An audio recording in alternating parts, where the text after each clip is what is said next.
Michael Modern Cage po ng Kapipisa, Tansa, Cavite po. Ito na po pala yung cage ni Boss Indang na ang sukat po niya ay 3 feet po yung lapad, 3 feet po yung haba, 4 feet po yung taas. Laging standard po. Hindi po namin sinasama yung paa sa sukat.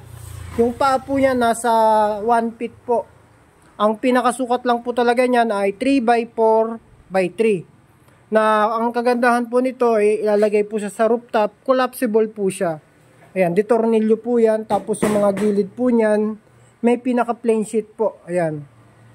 Tapos meron po siyang pinaka release dito sa ilalim o pwede nyo lagyan ng feeder. Pero feeder. Ayan. Ayan, pakainan po. Tapos ito po yung pinaka release niya na meron siyang automatic drop door po. Ayan. Tapos yung ano po nito, wala nang kadena. Nagawan po namin ng paraan. Pwede nyo pong gayahin yan. May idea po kayo. Tapos ito po yung pinaka lock niya. Tapos, lagay mo. Tapos, meron din pong pinaka, ano rito sa taas. Na parang Sputnik po to, na pag pumasok po dyan, hindi na po sila pwedeng umakyat na makakalabas. Pero, in case po na for safety, para makapasok yung pusa, ito po, improvise po siya na takip. Ayan, mayroon po siya lagay ng lock dito. Tapos, ang kagandahan din po nito sa loob, ang T-trap po nito, nakatornilyo lang po. Ayan, nakatornilyo po yan. Pag gusto nyo nang alisin to, talagang rekta lang sila ng rekta, naalis po yan.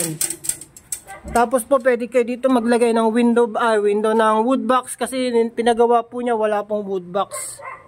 Sila raw po maglalagay ng mga box. Ayan. Tapos ang steel matting po pala nito ngayon, 1x1 na po ang mga butas. Na heavy duty po. Tapos dito po, ayun, pinaka-flooring niya. Ayan.